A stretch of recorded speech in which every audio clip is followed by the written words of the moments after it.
airport na. Pa-India na po kami. Pa-airport pa lang pala. Baby. Hi! Wow! Ang ganda naman na baby na yan! Wow naman! Ready na ikaw? Baby, Ah. Aba! Aba! Nasilaw! Nasilaw yan ah! Nasilaw! Ah.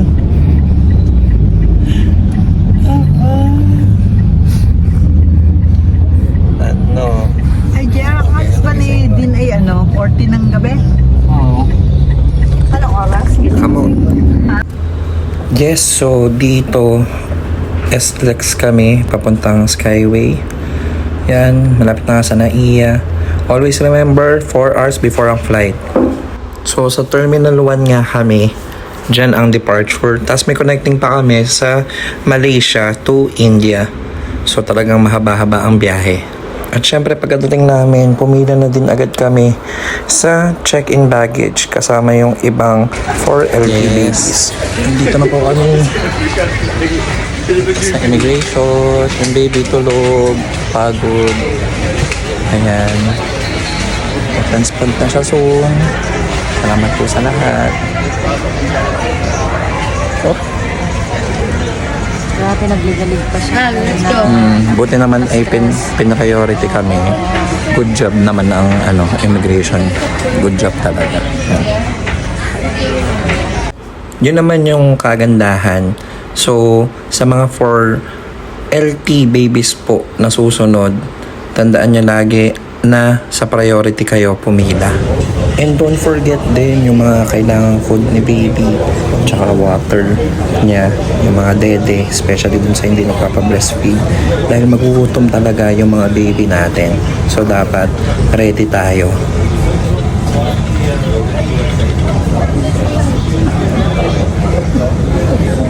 Yay! Flight na. And then baby! And tandaan nyo din, usually pag going to India, hindi siya direct flight. So in our case, sa Malaysia kami bababa, then sa India. So nasa plane na nga kami nito at nagdete na naman si baby. Mabilis lang naman ang biyahe. Mga 3 hours to 4 hours lang. At yan, landed in Malaysia, truly Asia. Ayan, di ba? Gising na si baby niyan. Actually, nagpupo pa yan sa plane. Kaya talaga namang happy siya. So, dito nga sa Malaysia, connecting flight lang kami. Hinanap lang namin kung saang gate ulit kami sasakay. Bali sa Kuala Lumpur to. Talagang malaki nga din ang kanilang airport.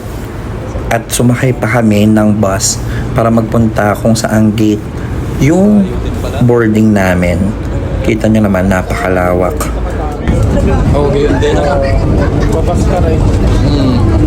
Madami ganito eh. Kahit sa Singapore, Singapore ganito din. Ang layo ng pagitan. Hindi yung rekta na. At habang papunta nga kami sa gate, nagkwentuhan lang kami nung asawa nung isang mami ng ELT din. So ayan, hinahanap na namin dito yung gate. At talaga namang buti na lang pwedeng magdala ng stroller at hindi na yan kinikilo.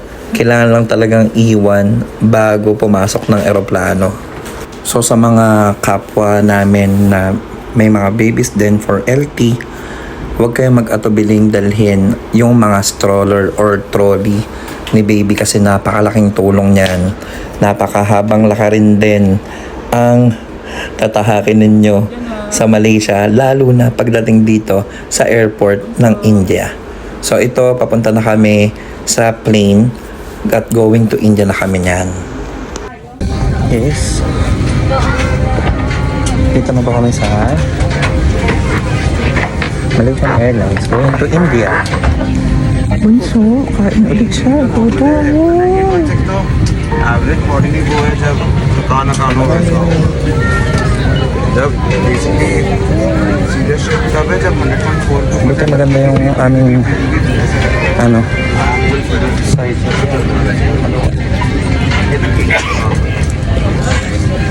Diba? Nakakatuwa lang tong flight to India. Talagang may movies. Tapos pag dito kayo sa side na to napunta, merong higaan si baby.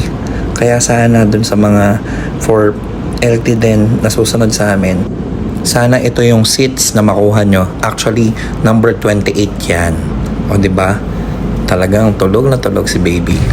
Mahal. Yay! India na po. Going down. At syempre, pagkalapag namin ng India, pa-picture muna dito. At yan na nga, ito yung sundo namin. Hindi ko lang mabanggit yung pangalan niya talaga. Sudhir. Sudhir. Yes. Dapat syempre buo ang loob nyo. Pagdating nyo dito, ihiwalay na ang mommies at daddies. Yung mga mommies, sasakayan sa ambulansya. At yung mga daddies naman, yan, doon sa mga itinalaga nila o in-appoint na mga service. Kasi nga, hindi kasya lahat sa ambulansya. So, meron namang mga sasakyan itong ating susundo o yung sumundo sa amin. Yun nga lang, talagang iba sila magpatakbo dito. Kaya kailangan yung kumapit. Walang minor-minor ang mga driver dito. Grabe, parang laging nasa racetrack.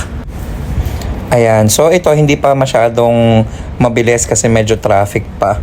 At saka masanay na rin kayo sa ingay kasi lahat talaga bumubusina. Hindi gaya sa Pinas na mag-ilaw ka lang, papadaanin ka na. Dito talagang gigit-giting ka at grabe makabusina ang mga sasakyan. Lalo na pag tatawid kayo, walang titigil kaya kailangan yung timingan. Ganyan sila, kaya kakaiba talaga. Kita nyo, red light, pero go pa din. Yun ang matindi dito sa India. Ayan, so tingnan nyo kung gaano katindi din mag-drive itong driver namin. Napansin ko din yung gauge ng sasakyan nila. Kasi kung sa Pinas, parang hanggang 160 to 180. Dito parang hanggang 220 to 240. Ganon kabibilis mag-drive ang mga driver dito. So malapit na kami sa hospital. So take note, ang mga patients, donor at attendee ay dito muna dinadala para ma-check kung kailangan na ba nilang i-admit o pauwiin muna sa accommodation. And syempre, para sa mga susunod na guide, don't forget to click the notification bell to be notified when our videos are ready. Subscribe na din! Come on!